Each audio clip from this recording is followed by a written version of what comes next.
नमस्कार, आदाब। आपके साथ मैं स्मिता शर्मा हूं और आप देख रहे हैं मेरा YouTube station Smita Sharma journalist. और जो लोग एक्स के माध्यम से हमारे साथ जुड़ रहे हैं, अगर आपने चैनल को सब्सक्राइब किया है तो जेंटल रिमाइंडर कि आप अपना बेल आइकन नोटिफिकेशन जरूर प्रेस कीजिए तमाम अलर्ट्स के लिए। इस वक्त दुनिया भर की नजरें इस्लामाबाद में हैं कि आखिर वहां पर क्या होने जा रहा है। क्या वहां पर सही में ईरान और अमेरिका के जो अफसर हैं उनकी बातचीत हो पाएगी ईरान में जारी युद्ध को लेकर? क्योंकि ईरान ने तो अब कह दिया है कि इजराइल की तरफ से लेबनान में जो हमले हो रहे हैं, अगर वो हमले बंद नहीं होते हैं तो वो भी एक समझौता का हिस्सा है। और फिर ईरान की जो डेलीगेशन है वो उस वक्त जो है फिर इस्लामाबाद नहीं आएंगी और ये बातचीत नहीं हो पाएगी। 2 दिनों का वक्त जो है वो दिया गया है। पाकिस्तान ने कहा है कि हम यहाँ पर बात करवाएंगे। एक ब्रोकरिंग की रोल, एक फैसिलिटेटर का रोल पाकिस्तान की तरफ से निभाया जा रहा है। लेकिन इन सब के बीच में सवाल ये उठता है कि ईरान के साथ अभी तक जो बातचीत हो रही थी अमेरिका की, पहली दफा तो बातचीत नहीं हो रही है, खास करके ईरान के परमाणु कार्यक्रम को लेकर। 2015 में भी एक परमाणु अग्रीमेंट पर सारे पक्ष जो हैं वो राजी हुए थे, जिसे JCPOA कहा जाता था। और इस डील से पुल आउट खुद डोनाल्ड ट्रंप ने ही किया था। तब से लेकर अब तक डोनाल्ड ट्रंप के जो भी बयान आ रहे हैं, क्योंकि ईरान युद्ध की जब शुरुआत हुई तब ये कहा गया कि हम तो ये ईरान के लोगों की बेहतरी, उनकी आजादी के लिए कर रहे हैं। उधर नेतन्याहू ने यह कहा कि हमें इमिनेंट थ्रेट था, जब उन्होंने 28 फरवरी को अटैक किया ईरान को, कि हमें इमिनेंट थ्रेट था कि ईरान न्यूक्लियर वॉरहेड बनाने की बेहद नजदीक पहुंच चुका है, इसलिए हमने उन पर हमला कर दिया है। तो इन सब के बीच में आखिर हकीकत क्या है? अमेरिका ने अपने गोल पोस्ट तमाम बारी जो है वो बदल लिए हैं। इसलिए मेरे साथ खास मेहमान हैं आज। राकेश सूद जी हैं, आप फॉर्मर एम्बेसडर रह चुके हैं और प्रधानमंत्री के स्पेशल विशेष राजदूत रहे हैं for डिसआर्मामेंट and nuclear non proliferation issues पर, 2014 तक थे। फिलहाल CSDR के साथ भी हैं। सर, बहुत शुक्रिया आपका हमारे साथ जुड़ने के लिए। शुक्रिया।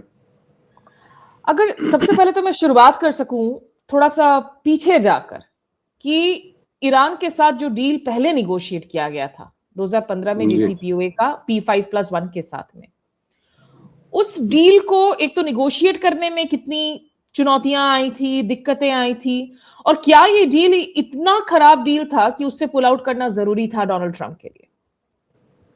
देखिए, उसका जवाब देने के लिए मैं आपको थोड़ा सा और पीछे लेके जाता हूं जी। क्योंकि ये डील, जैसा आपने कहा, 2015 में हुई, पर वो डील से बातचीत जो थी, वो बातचीत शुरू होने में भी 3 साल लगे। उसको डील की बातचीत चली, तब जाके ये डील पूरी हुई। पर अगर हम उससे और पीछे जाएं तो हम देखते हैं कि ये करीब 2001-2 में एक तरह से ईरान ने पहली दफा कुछ ऐसे फैसिलिटीज के ऊपर काम करना शुरू किया जो कि उन्होंने IAEA यानी इंटरनेशनल एटॉमिक एनर्जी एजेंसी, जो एक अंतरराष्ट्रीय संस्था है वियना में न्यूक्लियर मामलों में, उनको नहीं बताया था। इसकी खबर जो थी वो अमेरिका को इंटेलिजेंस सोर्सेस से मिली। तो अमेरिका ने ये इंटेलिजेंस जो थी वो जाकर IAEA को दे दी। अच्छा, अमेरिका के साथ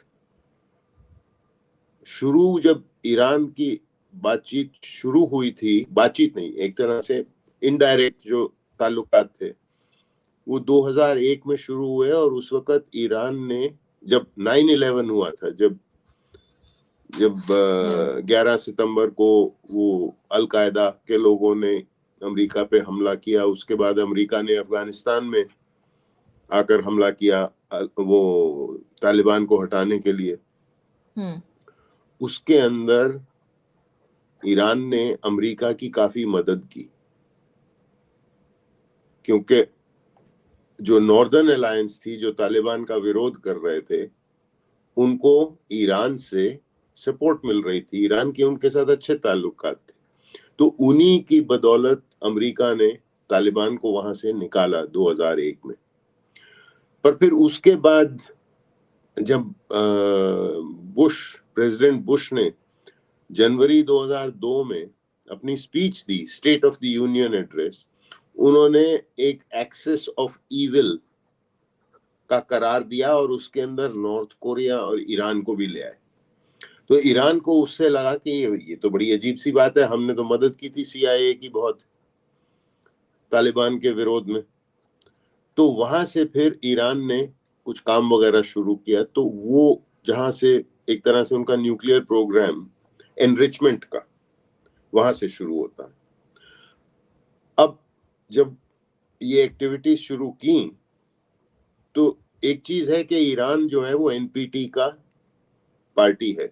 NPT nuclear non proliferation treaty जो है, ईरान ने वो शुरू से ज्वाइन किया हुआ है। NPT के अनुसार ईरान के पूरे न्यूक्लियर प्रोग्राम जो हैं वो IAEA की देखरेख में होते हैं, यानी IAEA उसको इंस्पेक्ट करता है, जिसको हम कहते हैं फुल स्कोप सेफगार्ड्स।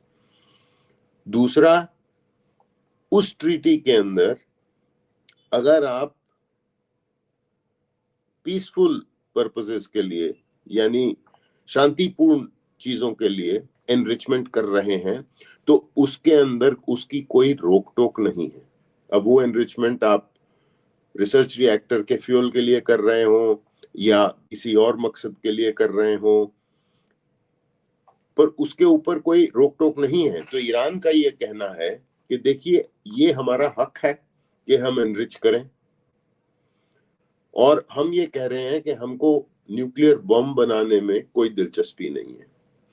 2003 में उनके जो सुप्रीम लीडर थे आयतुल्ला अली खामेनी, जो 28 फरवरी को हमले में जिनके ऊपर अटैक हुआ और वो गुजरे, मारे गए अमेरिका के अटैक से, 2003 में उन्होंने फतवा दिया था कि न्यूक्लियर बॉम्ब जो है या न्यूक्लियर वेपन्स, कोई भी न्यूक्लियर हथियार, वो इस्लाम के खिलाफ है, यानी इस्लाम में उसको हराम समझा जाता है। ये उन्होंने फतवा दिया था। और जब भी ईरान के ऊपर लोगों ने कहा है कि जी आपको हमें आपकी नीयत पे शक है, तो ईरान ने हमेशा ये कहा कि देखिए, हमारे सुप्रीम लीडर ने ये कहा हुआ है, तो इसलिए हम अगर एनरिचमेंट करेंगे तो हम अपने निजी इस्तेमाल के लिए शांतिपूर्ण एक्टिविटी के तौर पे करेंगे। ये था, और इसके ऊपर फिर आपस में उनका झगड़ा होने लगा अमेरिका के साथ 2003 के बाद, क्योंकि अमेरिका ये आयतुल्ला अली खामेनी का वो बयान जो था, फतवा जो था, उससे संतुष्ट नहीं था। तो अमेरिका ने तो बातचीत की नहीं, तो E3 यूरोपियन 3 फ्रांस, जर्मनी और UK और EU, उन्होंने ईरान के साथ 2003 में बातचीत करनी शुरू की कि देखिए ये कैसे होगा। उसके साथ ही अमेरिका ने ईरान के ऊपर सैंक्शन और लगाने शुरू कर दिए। ये बातचीत जो थी ये ज्यादा आगे नहीं जा पाई, होती रही, उसमें IAEA भी आया बीच में, यूरोपियंस भी आए, और यूरोपियंस अमेरिकनों को ब्रीफ भी करते रहे कि देखिए अब यहाँ पहुंचे वहां पहुंचे।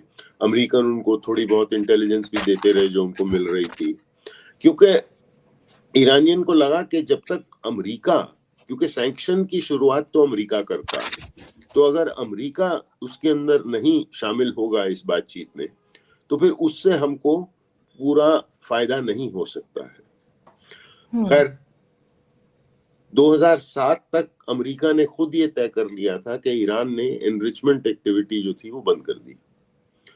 अब वहां पे फिर चुनाव थे, 2009 जनवरी में प्रेसिडेंट ओबामा आए।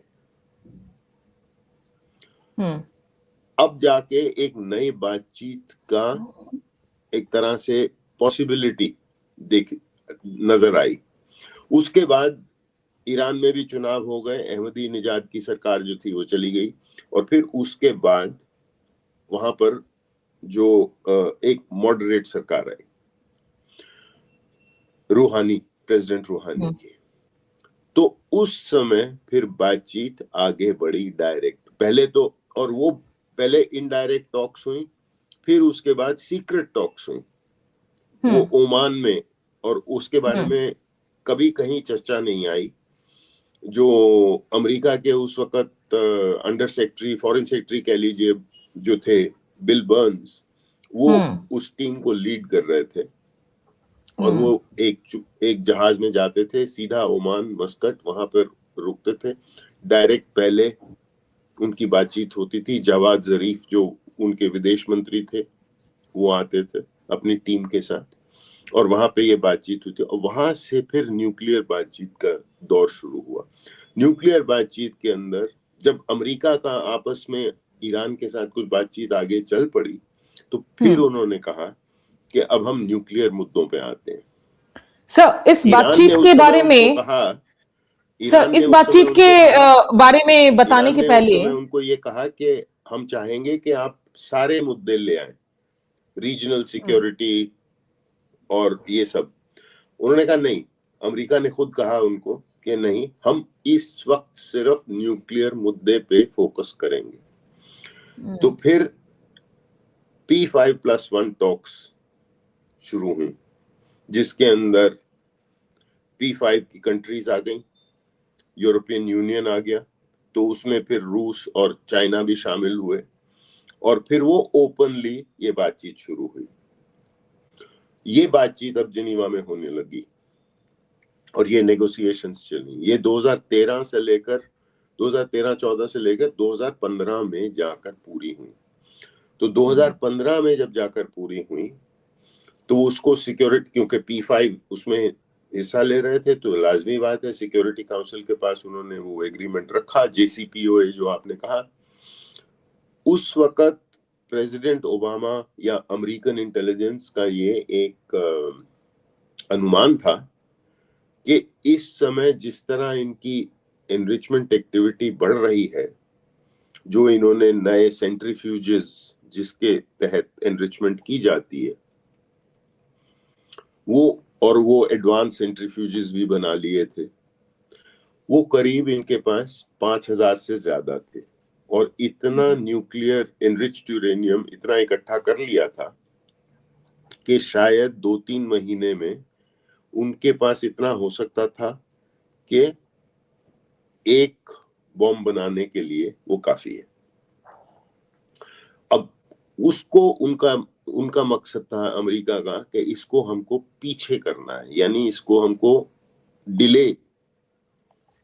तो उन्होंने जो एग्रीमेंट JCPOA का था वो किया, UN सिक्योरिटी काउंसिल ने अप्रूव किया और उसके तहत ईरान ने अपनी एक्टिविटीज को कम किया। IAEA के तहत पूरी इंस्पेक्शन जितनी पहले दे रहे थे उससे कहीं ज्यादा इंस्पेक्शन देने के लिए सहमति दी और उसके बाद अमेरिका ने कुछ सैंक्शन उनके ऊपर तेल बेचने के जो थे वो हटाने शुरू कर दिए। तो ये 2015 में हुआ और उसका मकसद जो प्रेसिडेंट ओबामा उनकी सरकार ने खुद दुनिया के सामने कहा, उन्होंने कहा कि अब हम ने वो एक्टिविटीज बंद करती हैं ताकि अगर ईरान को अब जिस लेवल पे वो आ चुके थे उस लेवल पे आना पड़े दोबारा से तो कम से कम उनको 12 महीने लगेंगे। 12 महीने, यानी उन्होंने एक तरह से उनकी एक्टिविटी जो थी, तो ईरान ने तो शुरू से ही कहा था कि देखिए हमको बम बनाने का कोई दिलचस्पी नहीं है क्योंकि हमारे सुप्रीम लीडर ने तो कहा हुआ है ये हमारे रिलीजन इस्लाम के खिलाफ है। तो इसलिए ईरान को ये था कि अब, पर फिर उसके बाद प्रेसिडेंट ट्रंप आए, उन्होंने शुरू से ही कहा था, 2016 में प्रेसिडेंट ट्रंप आए तो उन्होंने तो शुरू से कहा था कि ये JCPOA जो है बहुत खराब डील है। वो उनका चुनावी प्लेटफॉर्म भी था, कोई वजूद नहीं है। तो उन्होंने वो इजराइल प्राइम मिनिस्टर नेतन्याहू जो हैं उन्होंने तो बहुत ही कैंपेन किया था इस डील के खिलाफ। अमेरिकन कांग्रेस में जाकर वहां पर भी उन्होंने इसके खिलाफ कैंपेन किया था। तो अब प्रेसिडेंट ट्रंप जब आए तो उन्होंने फिर आखिरकार 2018 में उन्होंने फैसला कर लिया कि अमेरिका अब इस डील का हिस्सा नहीं रहेगा।